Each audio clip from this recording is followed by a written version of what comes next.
Tonight, Mark Carney moves Canada closer to Europe on energy and on military equipment.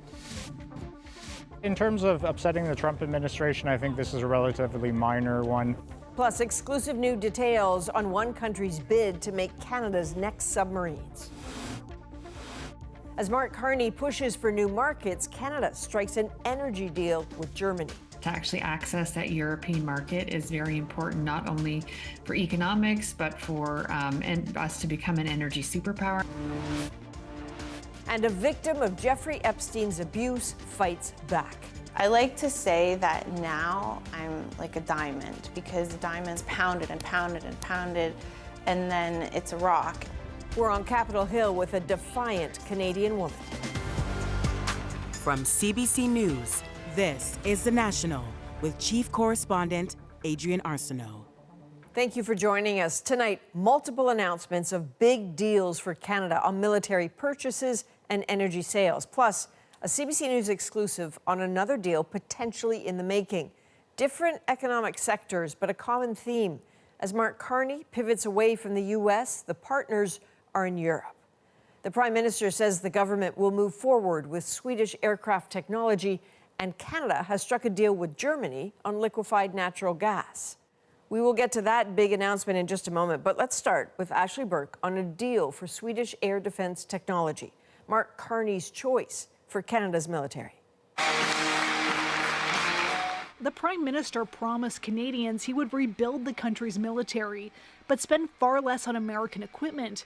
Now the first example of that pledge in action. Canada has entered into negotiations to procure SAB's airborne early warning and control aircraft. Known as the Global Eye, the Swedish technology is mounted into Canadian-made Bombardier planes containing some American parts. The Global Eye's airborne surveillance capability can track objects and signals up to 650 kilometers away. And they'll share in real time that information with the Canadian forces and our allies. The government selecting Swedish company Saab over two American contenders.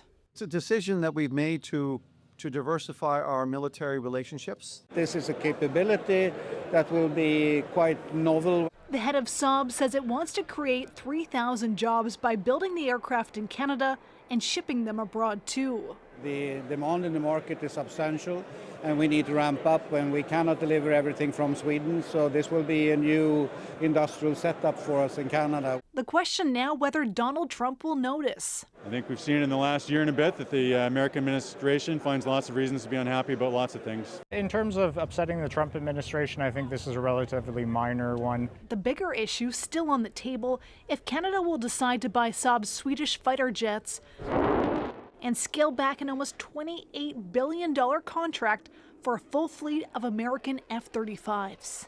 We're going to take the time we need to take to get this right. The government has been reviewing the issue for more than a year and still won't say if it will risk upsetting Trump by pivoting away from the U.S. Ashley Burke, CBC News, Ottawa. Let's go from planes to submarines and exclusive details about one of the two bids to build new subs for Canada. Murray Brewster sat down today with Germany's defense minister. So Murray, can you bring us up to speed? What have you learned? Well, the Germans are clearly feeling the pressure from the South Korean bid. I mean, that country promised to deliver 4 submarines to the Canadian Navy by 2035. Germany's defense minister, Boris Pistorius, told me today that his country's shipyard, TKMS, can have 4 boats in the hands of the Canadians by 2036. They say we are able to do so. That's a deliverable of the proposal, of the offer, and they say they can do that, and I trust them because I have only good experiences with them. They only promise what they can really achieve it finally.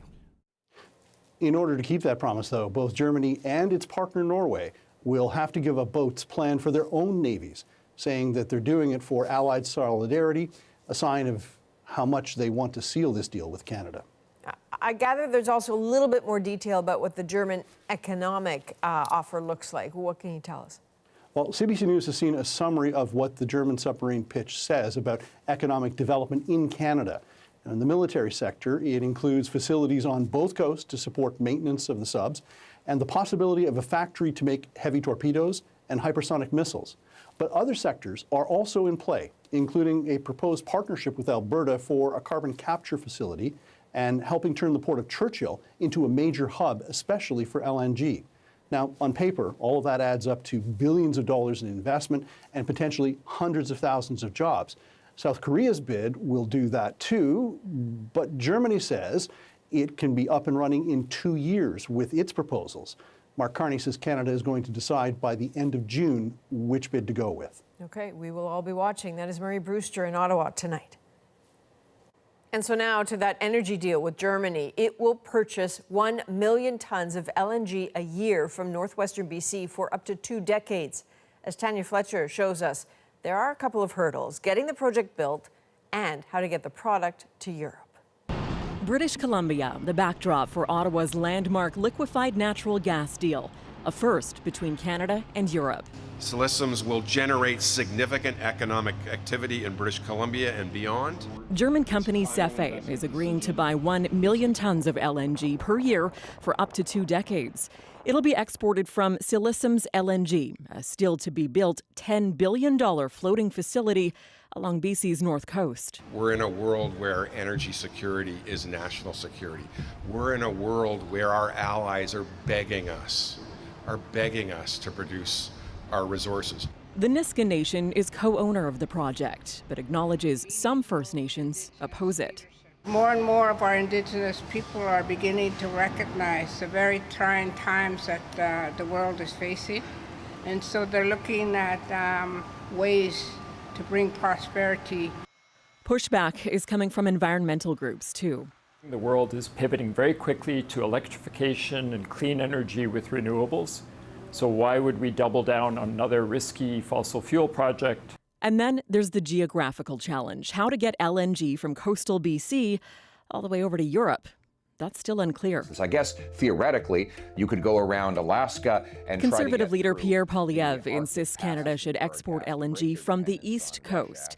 When asked why Ottawa wouldn't pipe it across the country, then ship it directly across the Atlantic to Germany, the energy minister said it's cheaper to move the product by water than it is to pay tolls through a pipeline. Well, I think Canada is currently engaged in a game of 3D chess. To actually access that European market is very important, not only for economics, but for us to become an energy superpower. But some market analysts have warned of an LNG bubble where projects might fail to generate the returns once promised. Still, the timeline here is ambitious, with a goal to get shovels in the ground within months. Tanya Fletcher, CBC News, Vancouver. Senior business reporter Peter Armstrong is here. So, Peter, Ottawa says it expects a final, investment decision within months. But what needs to happen to get it across the line? So 3 big things remain. The first, they got to pin down whether the export agreements they have in place show there is, in fact, enough demand to start construction, right? They already had agreements with Shell and Total. You add in today's agreement, we're talking about 5 million metric tons annually committed. Is that enough? Do they need more? How much more? They've got to figure that out. They also have 2 pretty major legal disputes that they've got to resolve. One over the pipeline, one over the terminal itself. One's in court, one still needs a date. And then they've got to finalize the transmission of energy. They got to get an agreement, build that. These are all pretty significant ifs, but if they get those done, Hodgson says they could have that final investment decision in a matter of months. That would mean shovels in the ground pretty quickly thereafter. Okay, briefly, Tanya mentioned that there's some debate about how to get LNG from the west coast of Canada to Europe. How do they solve that? It's a good question. It's not exactly simple, but one option is what they call a swap. So imagine you're an LNG producer on the U.S. Gulf Coast, and you've got a customer in Japan that wants your LNG.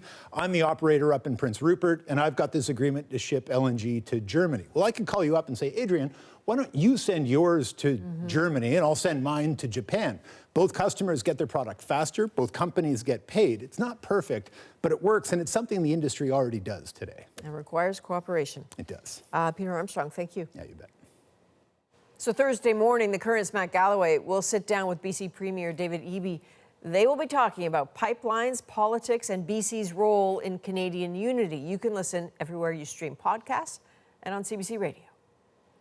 Well, Stephen Guilbeault is speaking out about what drove him to leave politics and his seat as a Liberal MP. Once a powerful environment minister, he is now denouncing his party's pro-pipeline policies. Rafi Boudjikanian shows us how that is being received. Stephen Guilbeault not looking back. The last straw for the Green activist turned MP was the Prime Minister closing in on a deal with Alberta Premier Danielle Smith for a new pipeline. In theory, the MOU was supposed to help with the referendum. She has decided to go ahead anyway. So I'm puzzled why we would put so many eggs in the basket of a premier who has not shown to other provinces, frankly, and the federal government and Canadians that she can be a reliable partner. It's for him to make decisions about his career and the next stage of career. All aspects of all our careers, even journalists, even prime ministers, get to a point where things change and they make people make decisions, and I very much respect that. Guilbeault received praise from both sides of the aisle. We worked together really well, and he became a friend quickly. You know what? I really admire his principles. I really do.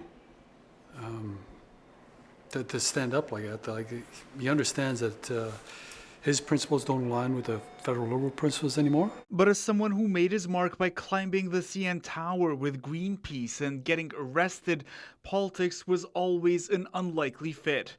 Guilbeault was among 14 Liberal MPs who recently wrote to Mark Carney about their discomfort with his climate policies. This climate activist says her group has heard the same concerns from voters in competitive ridings. Science does not negotiate the atmosphere, does not negotiate. We cannot be building more fossil fuel infrastructure. Guilbeault's departure means 4 by-elections are now likely in the coming months. The Liberals need to win 3 of those to maintain their current majority numbers. Rafi Boudjikanian, CBC News, Ottawa. A new report is shedding light on the past medical mistreatment of Indigenous women in Quebec. Dozens of documented cases of women who say they were pressured into sterilization. Sarah Levitt hears from survivors demanding accountability. I am a survivor of coerced sterilization. Emotional testimony from 2 First Nations women sharing their experiences with forced sterilization. Gasaneo Kik was just 17 years old, giving birth to her second daughter. The physician had asked about the sterilization, and I couldn't answer her. I couldn't speak. The women spoke in front of the Permanent People's Tribunal, an international human rights organization investigating possible violations. Their stories heard as more allegations emerge about decades of obstetric violence against First Nations and Inuit women. This is the second report from the Assembly of First Nations of Quebec highlighting these experiences. We heard 55 more cases in this second phase. 55 forced sterilizations, adding to the 22 women who spoke out in the first report, this researcher says. Women reported being told they had too many babies or couldn't properly care for them. I had the responsibility to help or to be with these women and do my best as a researcher to make sure that their voices and experience are heard. The Assembly of First Nations wants an official apology from both Canada and Quebec, but many, including the Assembly's chief, fear it won't happen. The Quebec government remains slow to fully recognize the existence of systemic discrimination and racism. But we're not fighting over descriptions or the name of it. Quebec's Indigenous Affairs Minister says the government has acted through measures like cultural safety training for healthcare staff. In Ottawa, a bill criminalizing forced sterilization is making its way through the House of Commons now. Small steps, advocates say, for survivors who still suffer. It's significant. It's a significant loss for them. It isn't only at the time of the sterilization, but it's lifelong. Lifelong and irreversible. Sarah Levitt, CBC News, Montreal. The Israeli military is warning people in southern Lebanon to clear out as it intensifies its fight against Hezbollah. So that follows heavy Israeli bombing, some strikes landing near the country's largest reservoir. As funerals for Hezbollah troops take place, Israeli ground forces push further north. This is the largest warning from Israel since a ceasefire was declared nearly 6 weeks ago. And Israeli forces have also been continuing operations in Gaza, with recent strikes taking out key leaders in the Hamas military. Sasha Petrusek shows us the strategy and the casualties. With an extra mood of defiance, Palestinians mourned one of the latest casualties in Gaza. The head of the armed wing of Hamas, Mohammed Odeh. He was killed in a targeted Israeli assassination, along with his wife and son. There is no ceasefire with the Israelis, says Odeh's brother Khalil. This is empty talk. At least 3 other Palestinians were killed in the Israeli airstrike in Gaza City, according to health officials. But it was Odeh, Israel says, it was aiming for, just a week after another airstrike killed Odeh's predecessor. And dozens of other Hamas officials have been targeted since the U.S.-brokered ceasefire went into effect in Gaza in October. Despite commitments to stop, Israeli airstrikes have continued almost daily. It blames Hamas for refusing to disarm, as it promised in the peace deal. This is part of the strategy of weakening Hamas. Israeli intelligence experts say the assassinations are working. And now they are almost out of experienced people. It won't stop us, Hazem Qassem told CBC News in Gaza 2 weeks ago. The Hamas spokesman has since gone into hiding, fearing for his own life. But it's not just Hamas officials. The UN estimates more than 750 Palestinians have died in Israeli attacks, despite the ceasefire. But killings and the destruction of infrastructure have continued at an almost daily basis. Even Wednesday, the strikes continue. Sasha Petrusek, CBC News, Toronto. In Laos, rescuers are celebrating finding 5 people alive, which is remarkable considering they'd been stuck in a flooded cave for over a week. Now they face another treacherous task, getting them out. Next. Plus, Uber is facing backlash over its premium membership. It feels like you've been taken for a fool. Why some customers say they were wrongly billed. And a special bond reaches new heights. Welcome to Flight 1246 service to Toronto. Beside me, this is my co-captain, Andre Turner. We're back in 2.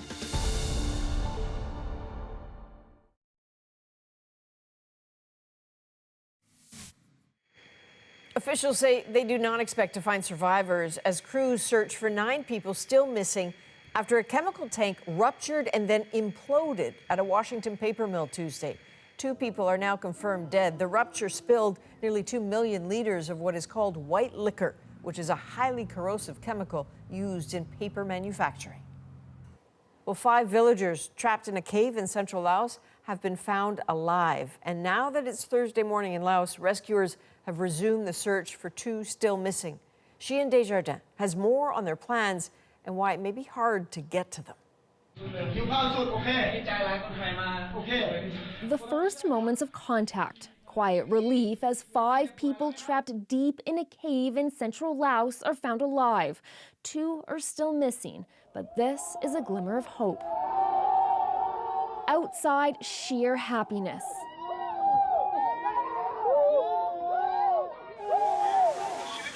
The group is said to have entered the cave last Tuesday looking for gold, but a downpour plugged the exit. Getting anyone out isn't an easy task, says one of the lead rescuers. The collapse risks are high because you're constantly touching the roof and it's hand dug. There's no support anywhere. An unmapped cave system with barely enough room to move. At certain points, the rescuers are forced underwater. If there's somebody in front of you, you're stuck. And there's no way to turn around until you hit the next chamber, which can be 100 meters forward. The cave in Laos is about 350 kilometers from a famous cave rescue in northern Thailand. How many of you? 13. In 2018, heavy rain trapped 12 boys and their soccer coach in a cave for more than 2 weeks. Myself and my dive partner, Rick Stanton, were the first to find the boys. John Philanthon was part of the complex operation to retrieve them. He says the situation in Laos is much different. The smaller passage makes it more difficult to navigate, but it means there's probably less water involved, and so pumping may be possible where it wasn't in Tam Loang. You have a lot more control when people can breathe. It's as simple as that. But more rain is expected. Flash flooding is one of the most critical problems. Though this meteorologist says the monsoon season is expected to be quieter than normal. That should allow them a chance to be able to pump out more of the water from the mine and venture even deeper into this cave in a race to find the others. Chien Desjardins, CBC News, Toronto. Dozens of Uber customers say they were charged for premium memberships they didn't sign up for. It's bewildering. You feel like you've been scammed. What experts say about what could be at play. And CBC News sits down with a Canadian survivor of Jeffrey Epstein. What happened to us already happened. We can't change that. But what we can change is people's lives going forward. Charlene Rochard shares her story and her fight for justice. The National breaks down the story shaping our world. Next. Do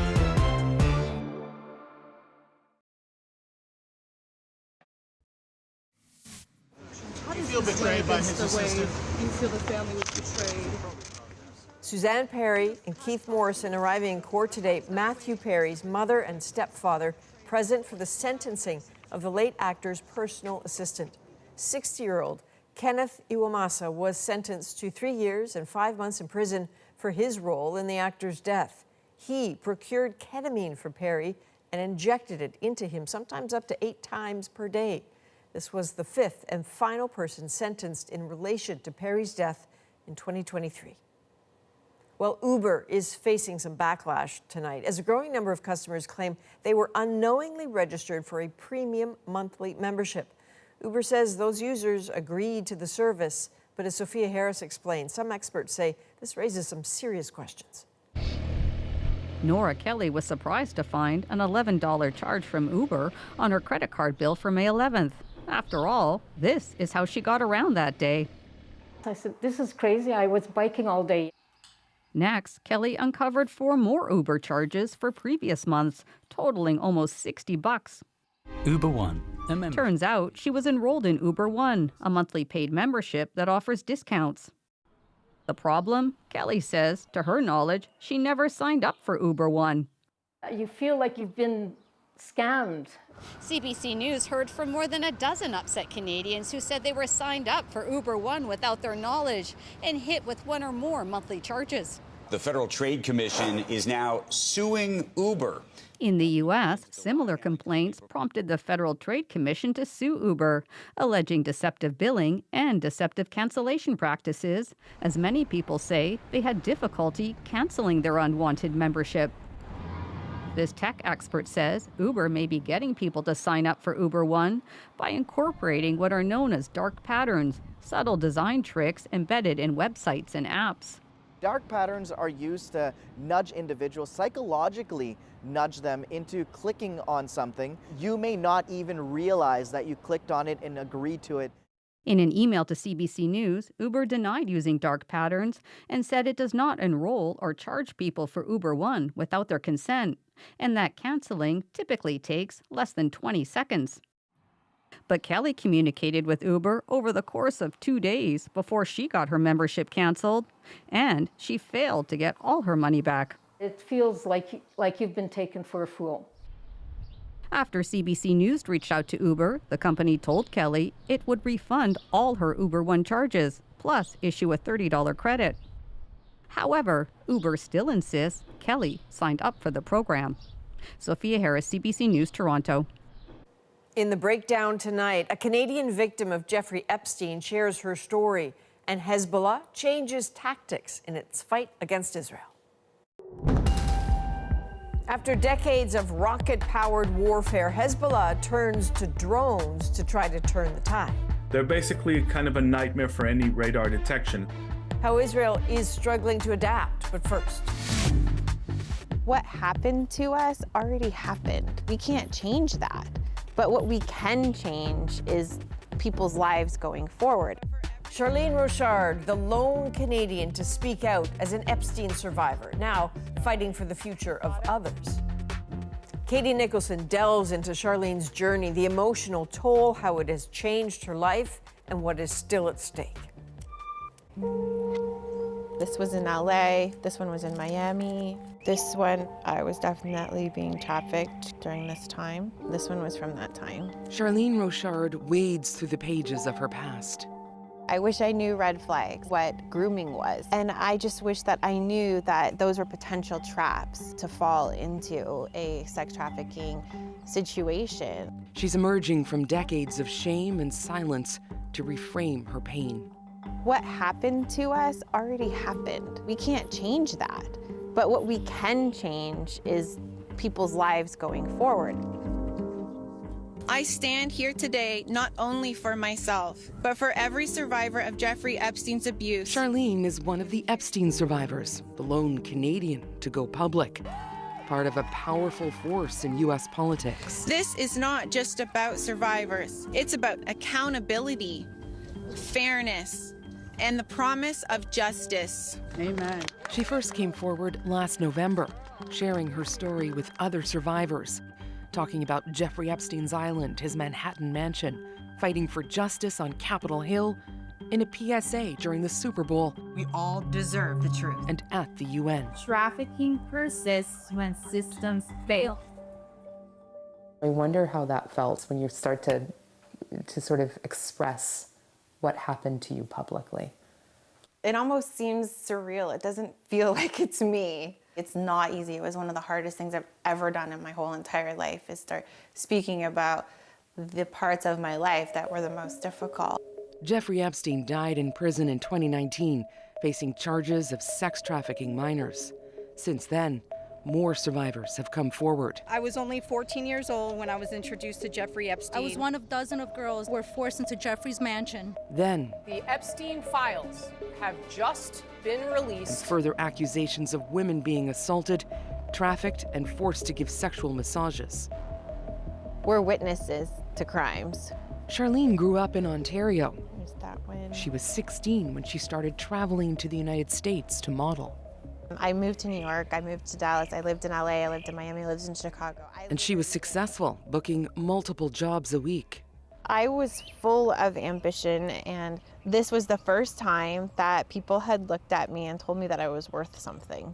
I was definitely going through a hard time when I did that one. Eventually, she was introduced to Jeffrey Epstein. It's always somebody older who can offer you advice, trips, financial stability, housing, whatever it is, that's how they bring you into the world of trafficking. Charlene says she was trafficked into her 20s, but unable to talk to others about what had happened. I like to say that now I'm like a diamond, because a diamond's pounded and pounded and pounded, and then it's a rock, and it just becomes a diamond after so many years of basically being abused. That's literally how all of us survivors are. How do you come out the other side of that? At some point, it all becomes too heavy. And then I saw Lisa, and it was like I found my voice. My name is Lisa Phillips. In the year 2000, I was taken to Jeffrey Epstein's island while on a photo shoot in the Caribbean. Charlene and Lisa Phillips were young models together back in the day. Charlene called Lisa and told her what happened. I was really sad to know that she had gone through the same type of abuse that I had gone through. I never even knew that she had been on the island too. It's one thing to deal with the pain of what happens to you, but when you know it's happened to somebody else, it's not easy, you know. It's very hard, and so I lean on Lisa a lot. Charlene, Lisa, and their survivor sisters are in Washington to honor one of the first women to tell the world about Jeffrey Epstein. You share a trauma bond and a friendship bond, and everything that we share together, it's more than just friendship, it's sisterhood, it's family. It's hard. And Virginia was our family. Virginia Roberts Giuffre, the young girl in the infamous photo with the then Prince Andrew, ignited a firestorm in 2011 when she went public, calling out a network of powerful people in Epstein's circle who she alleged trafficked and exploited young women. Her story really represents, the fight that she had in her. It's the 1-year anniversary of her death by suicide. Charlene gave us these butterflies necklaces this morning. They're really beautiful and represent Virginia and her strength. Survivors now use the butterfly as a symbol for Virginia, for resilience and transformation. I want you to know you changed the world, sis. You really did. Because she spoke, people like me learned we were never alone. But politics are always at play in Washington. The day of the memorial, the U.S. Department of Justice posted that survivors should walk over to the FBI building and make a statement. Charlene says they're more than willing to talk. They've said publicly that they've called for meetings for us, but none of them have actually gotten any meetings with them. The Department of Justice has only released half of the Epstein files so far, and what's public is heavily redacted, including names of alleged perpetrators. It's not like they don't have them. They're not releasing them. It's the opposite. Charlene has given her lawyer the names of the men she says abused her. Have you gotten a call from the DOJ since any of that happened? Nope. DOJ has not contacted us. In February, survivors attended a congressional hearing with then Attorney General Pam Bondi. Attorney General Bondi, will you turn to the survivors who are standing right behind you and are waiting for you to turn to them and apologize for what your Department of Justice has done? I'm not going to get in the gutter for her theatrics. Bondi refused to turn around and face the survivors behind her. It felt like I was a little kid again, just asking for somebody to acknowledge me, to be honest. It felt really degrading that she just couldn't turn around and say, you know what, I am sorry. Even if some in Washington might not want to acknowledge them, the survivors keep at it, knocking on the doors of Republicans and Democrats. When somebody abuses somebody, that person should be held accountable. Trying to pass Virginia's law to remove time limits for survivors to file civil claims. The whole system needs to be changed. It needs to be justice first as opposed to, all this rigmarole that you have to go to get to justice. It's frustrating. There still has not been a single investigation or prosecution in the United States. And then there are roundtable discussions with Democratic lawmakers and advocacy groups. I thought I had made mistakes. I thought it was my fault. The girl from Ontario sitting at the big table. I thought I had put myself in these situations. That confusion is part of the system that is not accidental, and traffickers rely on this. Thank you, Charlene. That was really powerful. Coming forward can be empowering, but there's vulnerability too.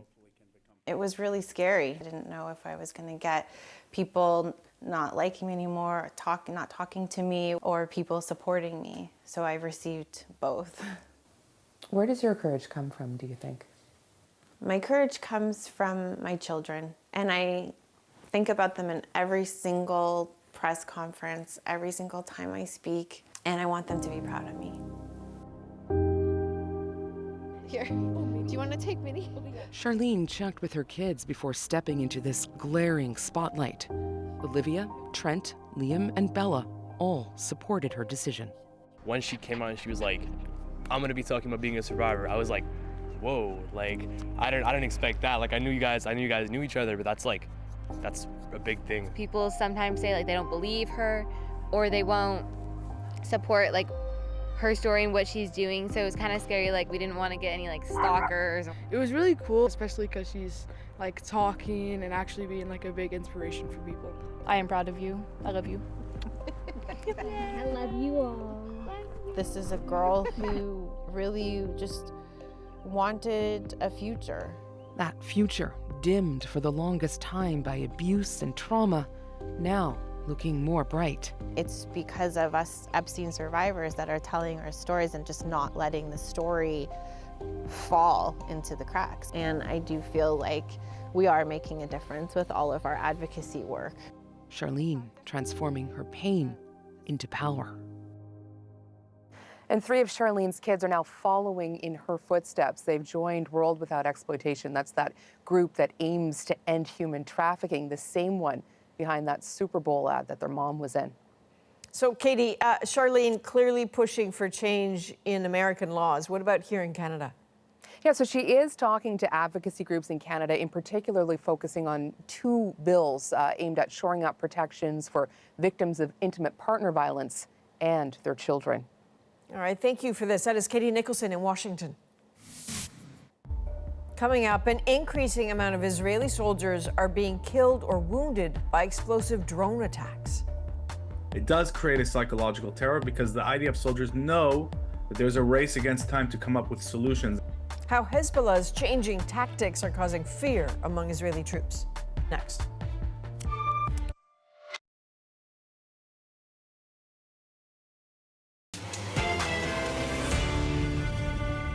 A change in tactics by Hezbollah, a group long known for its powerful rockets. It's literally duct taping an RPG warhead to one of these quadcopters and crashing it into the forces. Cheap drones cobbled together, nearly invisible to radar until it's too late. It does create quite a serious tactical problem for the Israelis. Chris Brown breaks down the emerging threat and how the IDF is trying to respond. Hezbollah militants have adapted drones that can be bought online into deadly weapons, and they're splashing all of their purported successes across social media. The drones are cheap, easy to get, and have Israeli soldiers in southern Lebanon diving for cover. We've seen scores and scores of attacks on Israeli soldiers, armoured vehicles, tanks, air defences as well, but it does create quite a serious tactical problem for the Israelis. For most of its history, Hezbollah was feared for its arsenal of thousands of powerful rockets.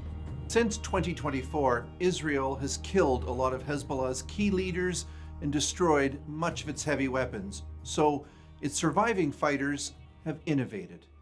It's literally duct taping an RPG warhead to one of these quadcopters and crashing it into the forces. And it's very difficult to detect these quadcopters.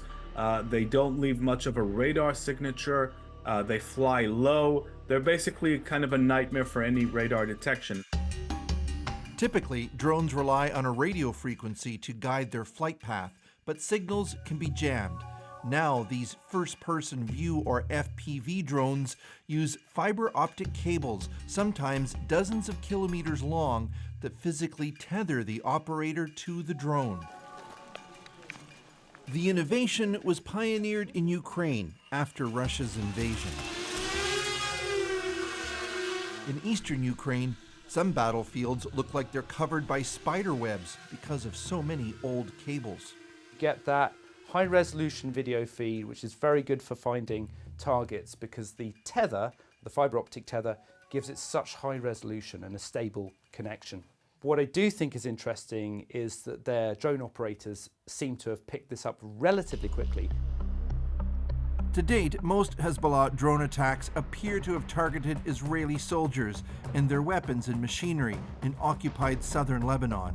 And some attacks look highly coordinated. Here, hitting a vehicle and then following up with a strike on the evacuation team. Another time, a Hezbollah drone tracked and attacked an Israeli missile battery. In recent weeks, 11 Israeli soldiers have been killed, with dozens wounded.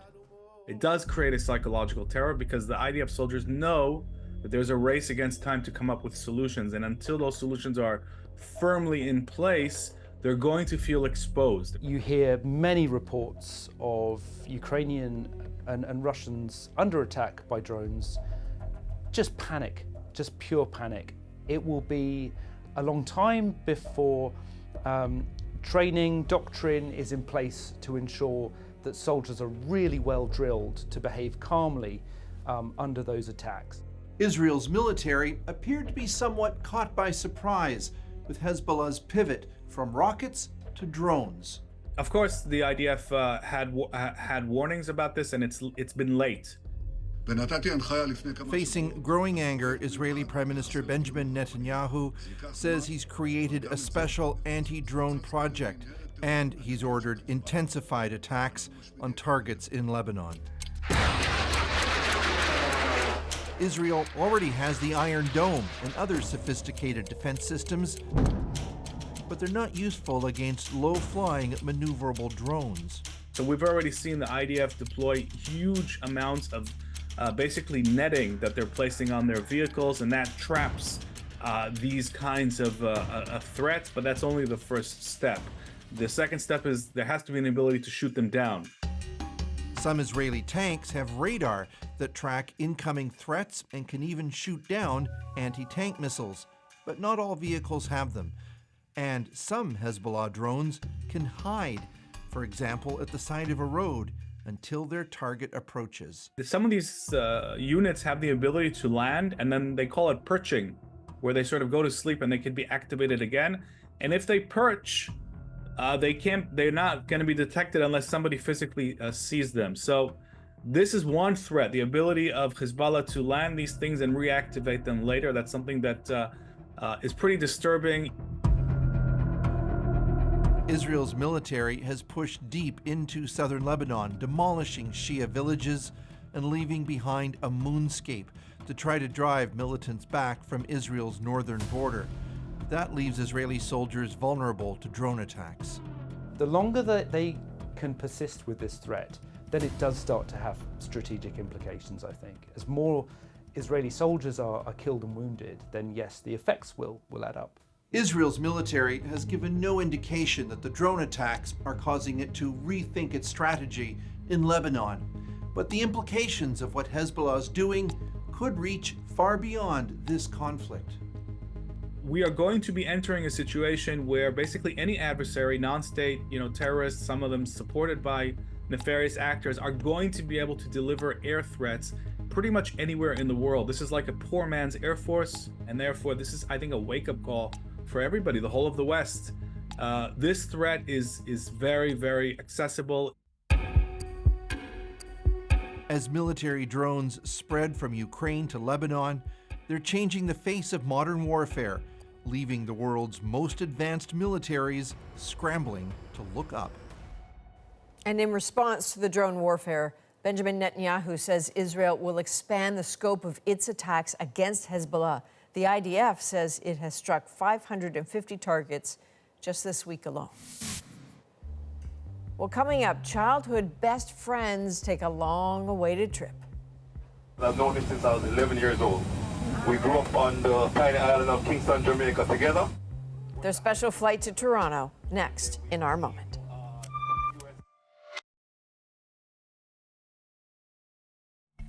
So you were looking at pilots Andrew Anderson and Andre Turner. More than just colleagues, they are also lifelong friends, and this is a rare meeting in the sky. So before takeoff, Captain Anderson took a moment to honor his co-pilot in front of all their passengers. So tonight, their flight together to Toronto makes our moment. Welcome to Flight 1246 service to Toronto. I had already had the flight my schedule. The person I was supposed to fly with dropped out. Beside me, this is my co-captain, Andre Turner. I text my Andre and I said, Andre, go in the system now and get this flight. I've known him since I was 11 years old. We grew up on the tiny island of Kingston, Jamaica together, went to high school together, and then we came to the US to start college together. For 2 years, I studied medicine, he studied accounting, and then we both decided this is not for us. And we decided we were going to fly and become pilots together. He didn't know that I was going to say anything. I want to say to Andre, thank you for helping me to figure out this is what I want to do. You've been a motivation to me in my entire career. Thank us for thinking big and dreaming big. And I think we can officially say we've made it. Love it.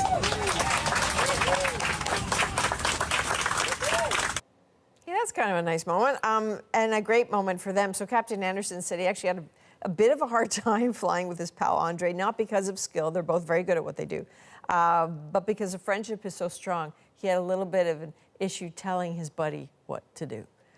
From all of us at The National, thanks for being with us. I'm Adrienne Arsenault. Take care.